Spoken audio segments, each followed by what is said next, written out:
Let's get to the money. Let's get to the Money. Let's get to the Money. Let's get to the motherfucking money.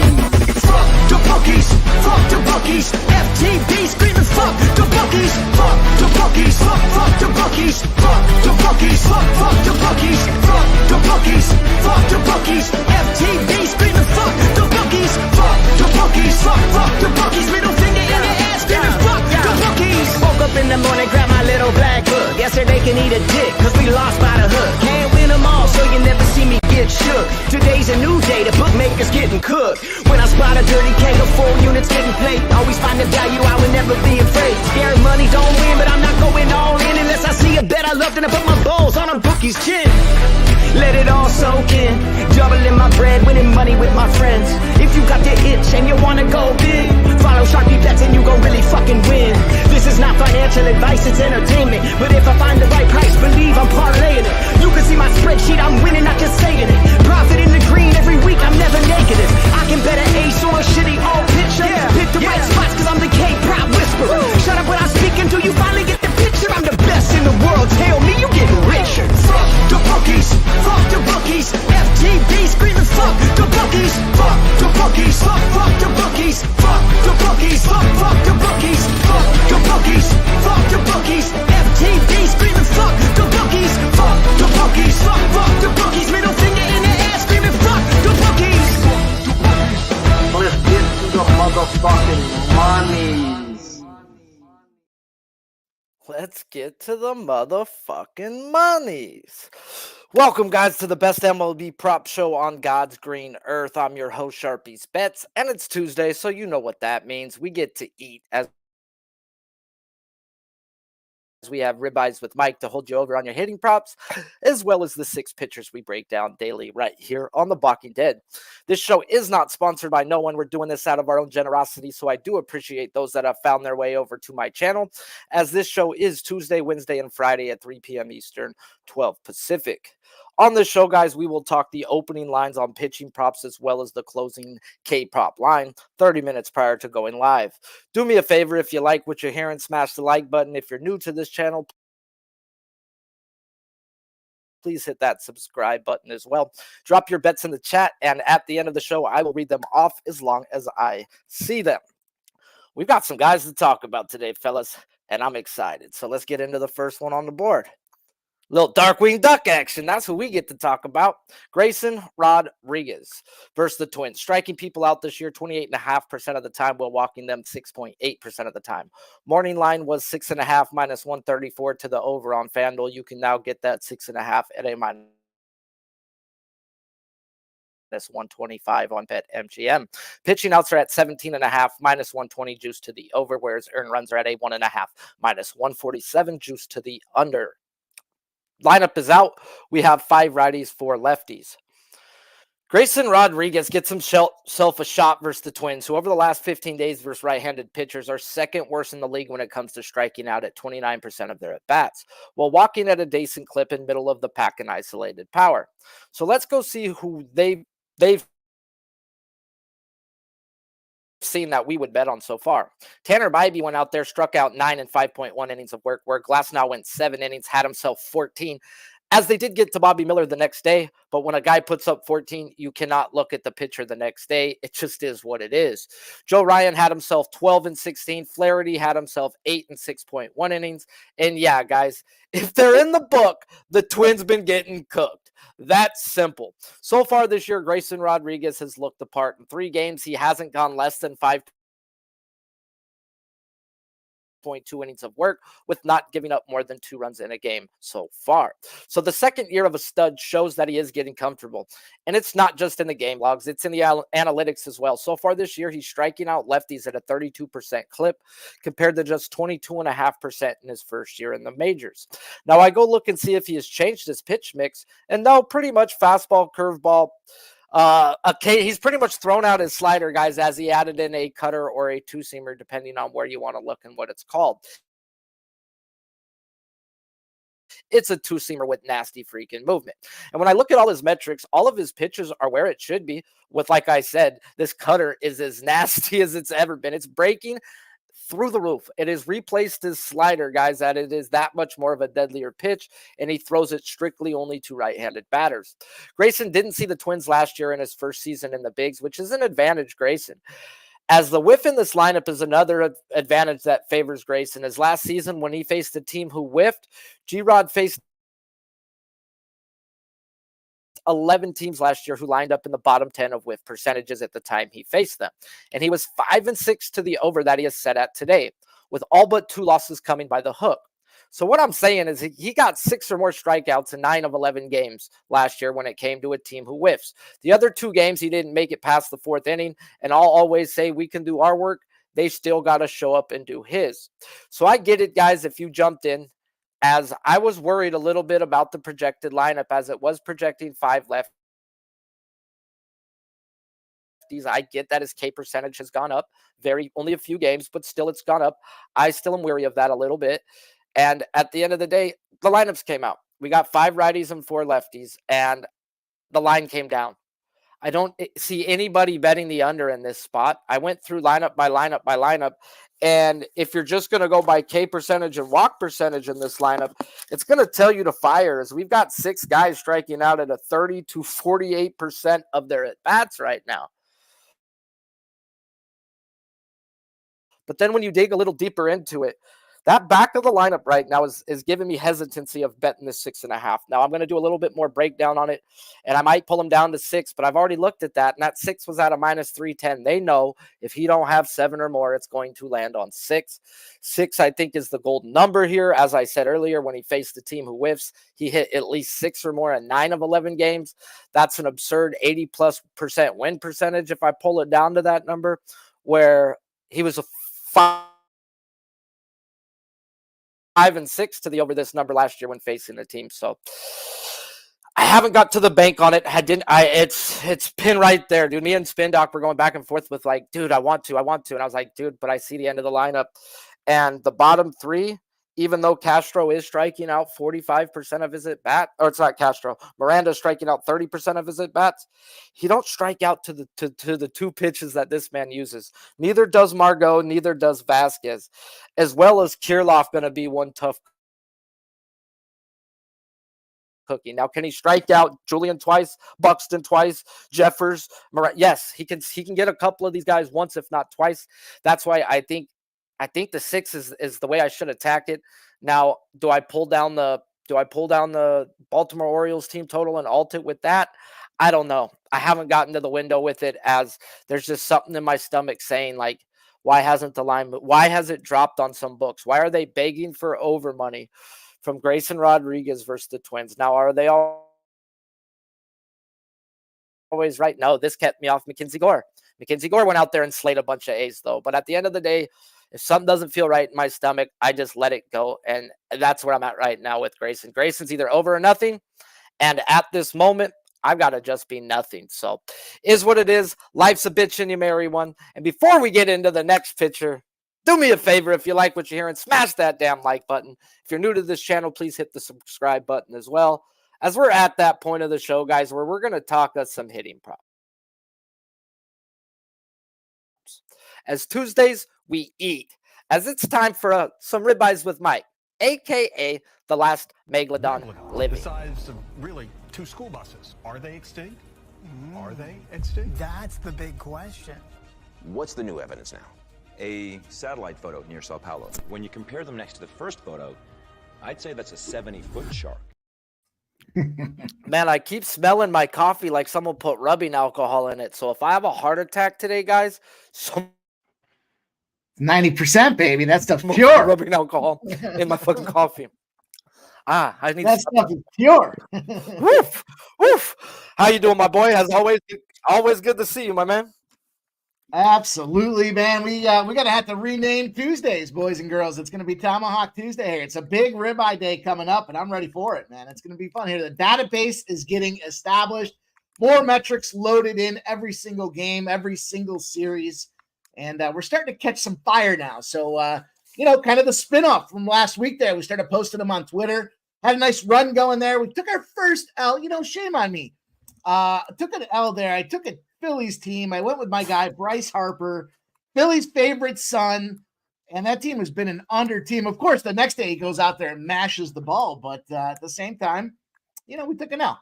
But we're going to get back on the saddle. We cashed one yesterday. Just getting warmed up, staying loose for my guy Sharpie here on Tuesday because we load up and we fire off. We got a 4-pack today. We got a 4-clip to go out there today, my guy Sharpie. Well, I'm excited.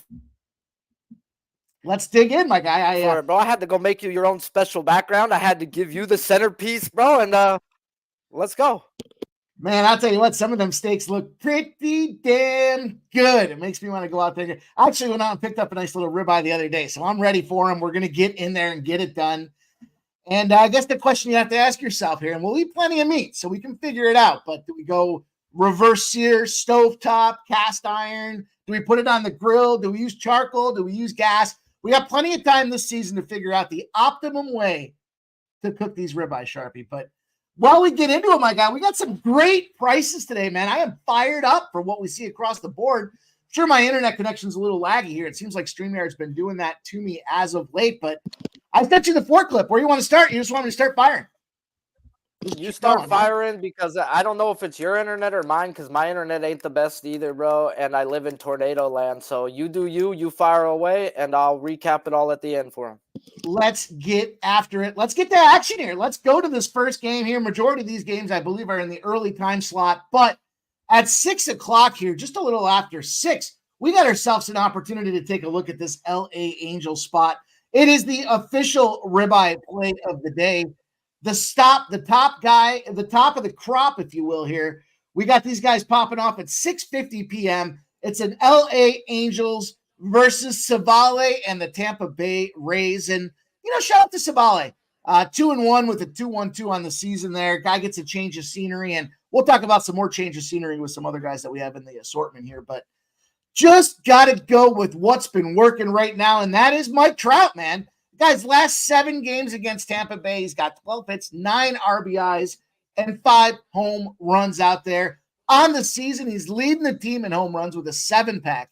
He's got 10 RBIs. This team is not absent of production. He's not number 1 on the team, despite the fact he's leading in home runs and he's hitting a 290 on the season. It's Taylor Ward, who we've cashed with previously, that's got himself a nice 19 RBIs on the season already. And when I see those kind of numbers, it just tells me flat out, these guys are mashing. They're getting it done here. This Tampa Bay team, the ball should be flying. Tropicana Field, kind of optimum, kind of middle of the park hitting conditions, but should be nice. It should be a mid-80s day. And we got our guy Trout in the 3 spot today. We went a little bit off kilter here with some of these 3s and not so much the boo-boo 4 position. But Mike Trout's a nice plus 150 to get the day popping. And I expect him to be dropping them RBIs for us here early and often today. So let's go out there. Let's get that cash to start this one off. And let's roll on to the next game. Don't forget who the best baseball player to walk this planet was before Ohtani. Of course. I mean, look, I'm a little upset. I love Mike Trout, bro. My son worships Mike Trout, bro. So it's nice to see him back. It is. I was hoping that he would have gone to Philadelphia, but I don't think he wants to play with Bryce Harper. I know he's one of them Philly. Yeah, he's a Phillies guy, and he gets out there for the Eagles games. But he just doesn't seem to want to get. He wants to be the hitter, and he's in an optimum spot for it this year, right? You got Ohtani's the hell out of there. He's back and healthy. He only played 82 games last season, but he should be good to go here. And plenty early here for this guy. We'll see if he makes this the official lineup as we get midseason. But let's roll onward. Let's talk about game number 2 here. We've got the San Francisco Giants, the Miami Marlins. Talk about Florida. Look, it's nice down there. It's cold up here. It's nice down there. We got to take advantage of these weather opportunities where we get them. And speaking of weather, we got weathers going on the Miami Marlins side of things with a 1-1, 2.57 ERA on the season here. Lots of things to like about the San Francisco team, specifically yesterday, the no-quit ability in this team. Big trend when you track a team that's down going into the 5th inning and they either lose the game by 1 run or they come back out and win it outright. They are smashing that team the next game. They're scoring over 7.5 runs on average in that model. You look back at it here, and I think the big thing about Weathers is you just don't know what's going to happen with this guy. He plays the Cardinals. He gets 5 shutout innings, but only 1 strikeout. Snuck the win in there. Previous to that, he plays that Astros team with cold bats. And he gets 3 runs put in on him there in 5 innings, but he did have 6 Ks. So kind of the yin and yang effect for this Weathers guy out there. But look, Conforto's the guy that's been smashing and mashing the ball all over the place for the San Francisco Giants. You look at him there, he's leading in every single hitting category, on base percentage, home runs, RBIs, hits, etc. But in the 4 position, then you look at the 3 position, and this guy's actually priced a little more aggressively in Wilmer Flores. Give me an opportunity for this guy here. 9 hits on the season, 5 RBIs, a .317 on base number, just a smidge below Conforto, but yet Conforto's priced at plus 210, and this guy's sitting at plus 195. We also have the road team advantage, and it's a real advantage. I had the opportunity to dig in and look at some stats out there. You know, a lot of people will talk about not wanting to lay that run line with the home team because you lose that bottom of the 9th inning, and it's very much a factor in Major League Baseball. I was able to run the analytics the other day for the last 3 seasons behind it. Eye-opening, but we have the road team in this case who will be getting the majority of, or they will be getting all of their at-bats out there. So give me my guy Wilmer here. Let's go get it done. He's in the 3 spot. He's behind Jung-Ho Lee and Austin Slater out there. Plenty of meat on that bone for this guy to go out there and take advantage of weathers. And then Sharpie, I got 2 more for you. I'm rolling in deep, baby. I can't believe I'm doing it, but it's the NL East. I might as well take a swing. We've been banging up a lot of connectivity. We got the 2 Florida teams connected. Then we're going to connect the 2 NL East teams with this Pete Alonso spot in the New York Mets. What do you want to say about Pete Alonso? The guy is beating the shit out of the ball right now. He's involved in 6 home runs on the season. He's got 10 RBIs. The Mets are scoring like crazy right now. And maybe it's because it's early in the season and they haven't had a chance to officially become the Mets. But nonetheless, the scores and the games that they've been playing are unbelievable right now. 6-3 win. It was a 2-1 spot against the Royals. 11-7, 6-1, 16-4 against those Atlanta Braves. 6-5, 8-7. The ball is flying through the air, and Pete Alonso is the guy leading the charge out there. Again, 6 home runs, is a monster. The other factor I like about this Pete Alonso spot tonight, I don't know what happened with Aroldis Chapman last night, but he got pissed. They bounced his ass out of that game. So in terms of the closer and the ability to go out there and try to take advantage of either a mental head case or what we do have is this kind of rookie pitcher getting his first start, we got a lot of new meat out there, and Pete Alonso's going to want to feast. So he's in the 4-hole. He's behind Nemo, Marte, and Lindor, and I like this plus 175 spot for Pete Alonso. I think there's a lot of opportunity for this guy to go out there and smash and mash. And I'm going to close the gates up here with the late night special, Sharpie. The late night special here as we look at this Cubs game. What a spot we had yesterday. Cubs and Diamondbacks. Now, I was on the first 5 and the full game under in that spot there. I kind of thought maybe we would see an opportunity for the Cardinals to come back and win that game, but just didn't work out that way. That being said, though, you know who did get worked out? Merrill Kelly by Michael Busch. Michael Busch has been smashing the shit out of the ball right now. Again, benefit of this time of the year is we've got the analytics and the metrics behind us. Michael Busch, former LA Dodger, had to get out of there. Wasn't a lot of opportunity for that guy and that star. I mean, look, they bring him in because they got to draft somebody. They're not just going to throw away a draft pick. They go and acquire all this top-end hitting talent. There's no room for the guy. But if you look back at what he did in the AAA program for those LA Dodgers, he was a .323 hitter, .431 on base, 27 home runs, 26 doubles. The guy is a power hitter, and power hitting he's been doing with them Chicago Cubs out there. He's consistently going 2 of 4. He's getting plenty of looks, 4 or more at-bats, 5 straight games with a home run, including going deep on Merrill Kelly at home. Nobody goes deep on Merrill Kelly at home. He's the most under pitcher at home in that favorite role, and they were able to smash him. He's in the boo-boo position, and he's priced at the plus 145 money slot for a Sharpie. That's how we're getting home there. Michael Busch, plus 145 RBI opportunity. Yeah, man. Michael Busch has been coming around. Last year, that dude swung and missed at everything, and he's cost me a couple K-prop overs himself this year. Like, he being down 0-2 to Dylan Cease 3 times last week with 0 strikeouts. Yeah. 0 strikeouts. So, Michael Busch is on fire. If you're tuning in, guys, for the recap of Ribeyes with Mike, he gonna start his day with what used to be the best player in baseball, Michael Trout. And then he's going to head over to the San Francisco Giant, to my living nightmare, to Clayton Kershaw's living nightmare, to pretty much any of our lefties' living nightmare, which happens to be Weather's new living nightmare. And that's Wilmer Flores of the San Francisco Giants. And then he's going to attack two hot hitters right now in good spots. He's going to take Pete Alonso of the Mets for a nice, juicy RBI. And he's going back who is the hottest hitter in baseball at this moment. Not your mom's Bush, guys, but Michael Bush of Chicago Cubs. Man. Appreciate you, Mike, as always, bro. It's a pleasure talking baseball. Let these guys know about your show, what you got going on, and about your channel. Yeah, man. You know what we're doing there on X. Follow me at PimSlapPod. We'll go live. You'll get notifications if you turn them puppies on. When I put the plays of the day out there, you'll certainly want to be aware of those as well. Whether we're here or any place else, I try to make sure I get a recap of or a play of the day out there for everybody. And we got the Monday to Friday last call at Pub Sports Radio, 6 p.m. I see a bunch of guys up there in the chat. Shout out to the gang there. I see AOD, Truth Teller, 446-3013, baby. Ricky, Bobby, Smoke and Mirrors, man. Marcus McCarthy, my guy. Hopefully I'll see you guys all later on today as we bust down this card and figure out how we're going to get paid. We got the NHL, the NBA, and Major League Baseball all in play tonight, Sharpie. So I'll be seeing you soon, my guy. Let's get that cash, though. Let's go with a nice little 4-0. Before you dip, though, I believe you were the one who tweeted out this morning, everybody and their mom are on the Rangers. Tigers just took the lead, man. I hope you goddamn right. All on the Rangers, get your money back. Goddamn right. Man, Mike knows how to read these lines, bro.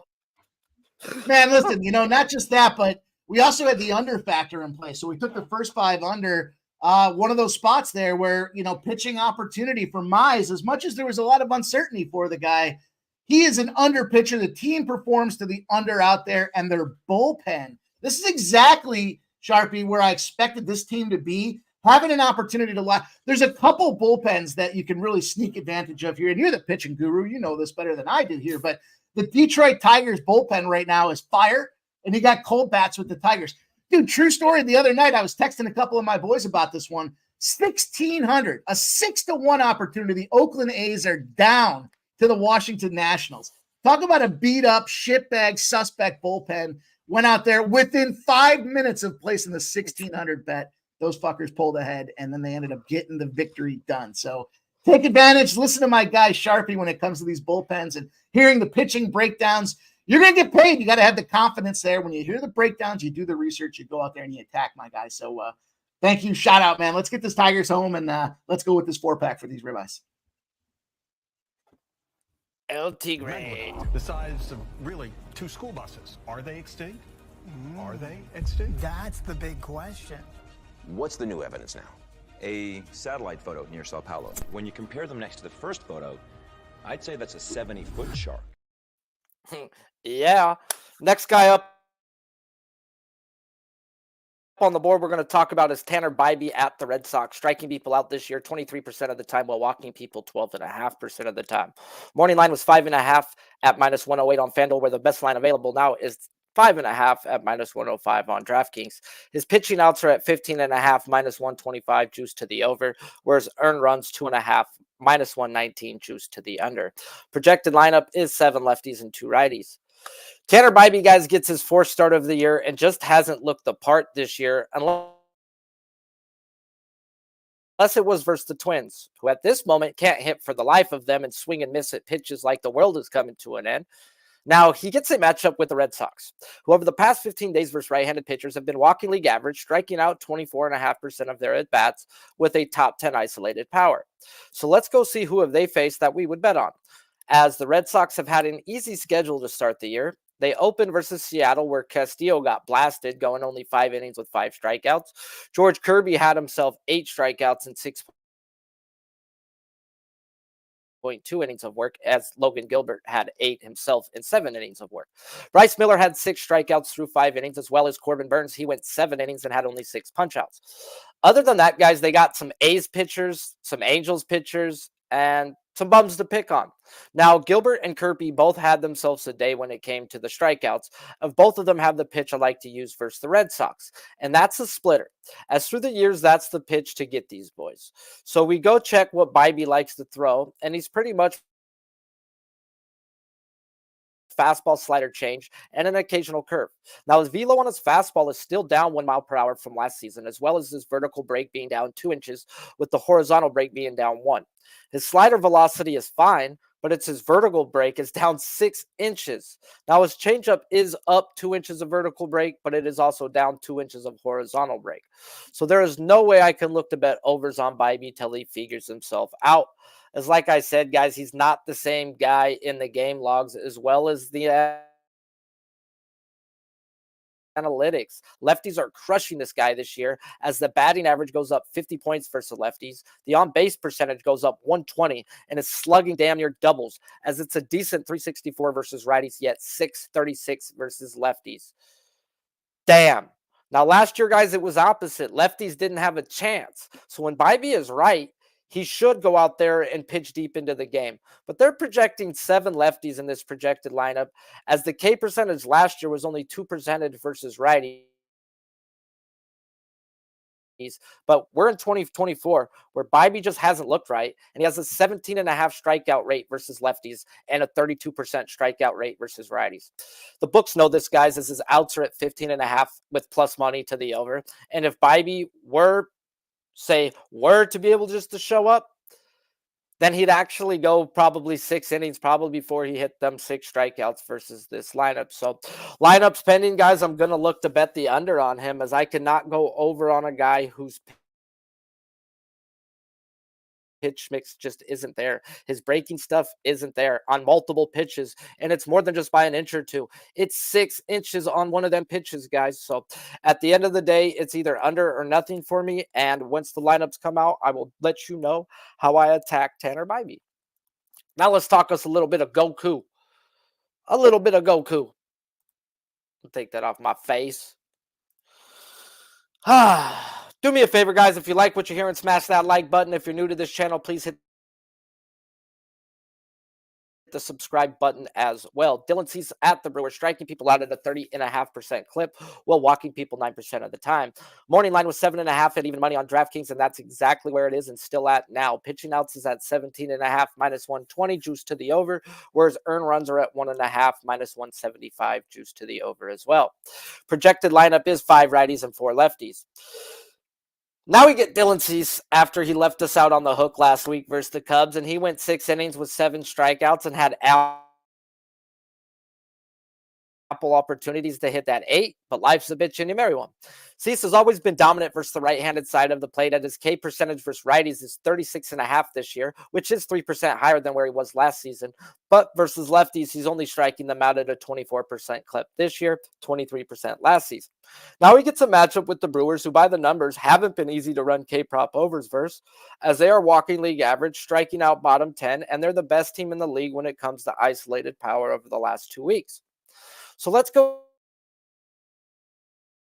see who have they seen that we would bet on as they open versus the Mets, and they don't got a right-handed pitcher I want to bet on. Logan Gilbert went 5.2 innings with 7 punch-outs. Bryce Miller went 7 innings with 7 punch-outs. Hunter Green gave up his butt cheeks in the first innings, yet still ended up going 6 innings with 9 strikeouts. Corbin Burns went 5 innings with just 5 strikeouts, where Musgrove last night only had 3 and 6 innings of work. So you know what? 2 of the 3 who have hit the over versus this Brewers have in common. They strike out lefties better than they do the right-handed side, as the Brewers are projected 5 right-handed bats, which favors Cease. Yet the projected lineup for Musgrove had a bunch of lefties in it as well, and they ended up just running 3 lefties last night.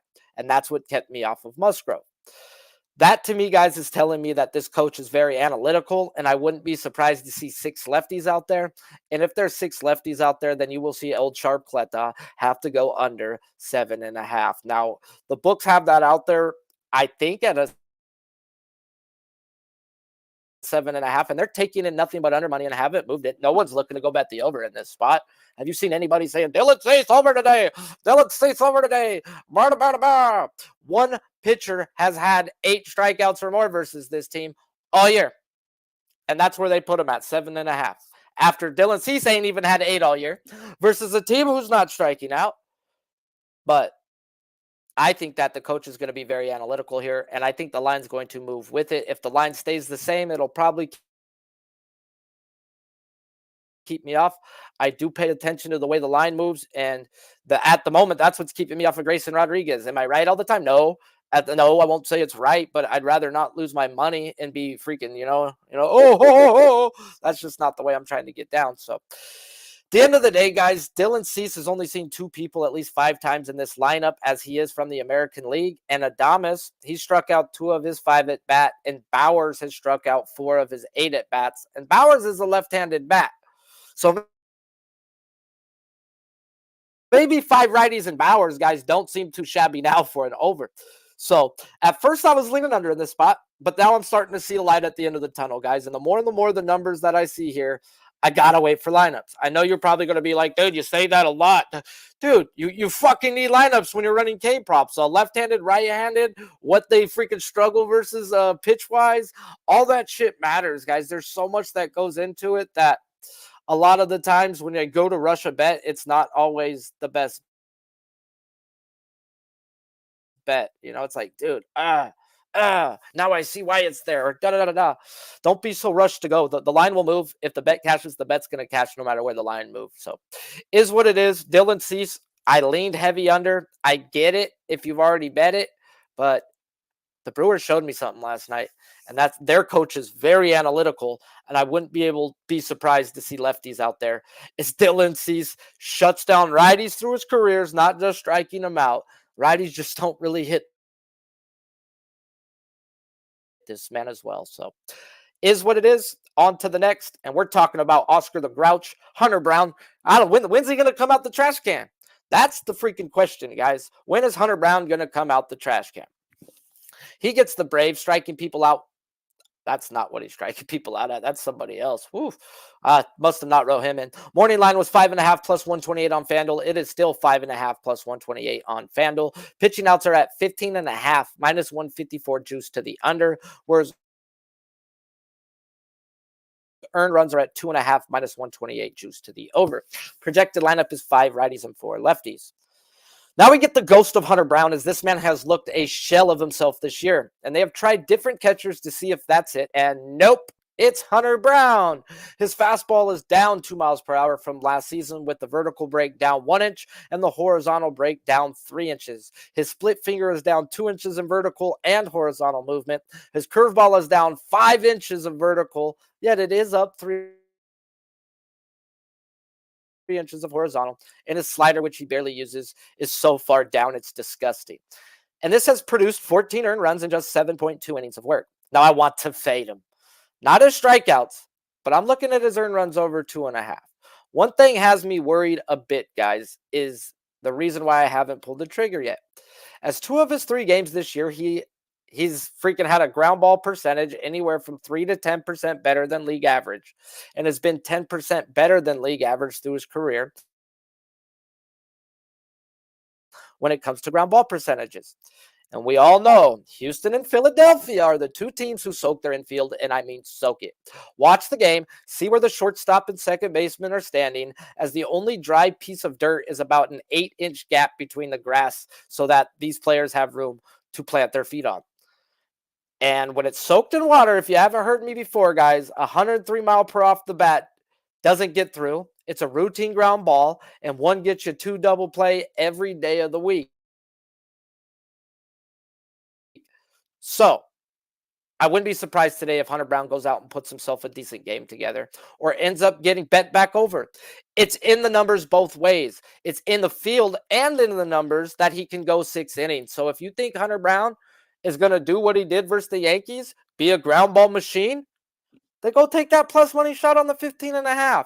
Me personally, I can't bet this guy right now. He hasn't looked the part, but I can't fade him either. I want him to have a good game. That's what I want. I want Hunter Brown to go out there 6 solid innings, give up less than 2 runs, and just feel real good about himself. And then go on the road next week, and that's where we capitalize on him, because this guy is just a different pitcher at home than he is on the road. He's a ground ball pitcher. No wonder. So if I were to play anything on him today, I would take that plus money shot on his outs. I just ain't got the balls to damn do it. Let me talk to you. Maybe you do. Sharpie sure don't. Yeah. Do me a favor, guys, if you like what you're hearing and you haven't smashed that like button, take yourself out this chat and go fuck yourself. If you're new to this channel, please hit the subscribe button as well. Ha! Bet you weren't ready for that. Hunter Green at the Mariners, striking people out 30% of the time while walking people 8% of the time. Morning line was 7.5 minus 132 on FanDuel. Best line available now is 8.5 plus 125 on DraftKings. Pitching outs is 17.5 minus 130. 39 juice to the over, whereas earned runs are at 2.5 minus 167 juice to the under. Projected lineup is 5 lefties and 4 righties. Now we get to talk the best pitching matchup of the day. Well, at least to me. And we get us some Hunter Green at the Mariners, who over the past 15 days, they're the worst team in the league when it comes to striking out. 30% of their at-bats so far. They're walking league average while being bottom 5 in the league when it comes to isolated power. So let's go see who they have seen that we would bet on. As they open the year versus the Red Sox, who don't have a right-handed pitcher I'd bet on, yet Bello is solid, and he went 5 innings, only 2 strikeouts. They smacked around Tristan McKenzie in his first start, which at the time seemed good, yet McKenzie's velo and spin was down, and still is at this point, so not too much to put there. Bieber had himself a day, though most of his strikeouts came in the back half of the game. He went 6 innings, 9 strikeouts. Freddie Peralta had 7 strikeouts through 5.2 innings of work. And then they had the series versus the Blue Jays and the Cubs, where the only righty they seen I'd bet on is Berrios, who had himself 6 through 6.2 innings. And the Cubs don't got a right-handed pitcher that I want to back.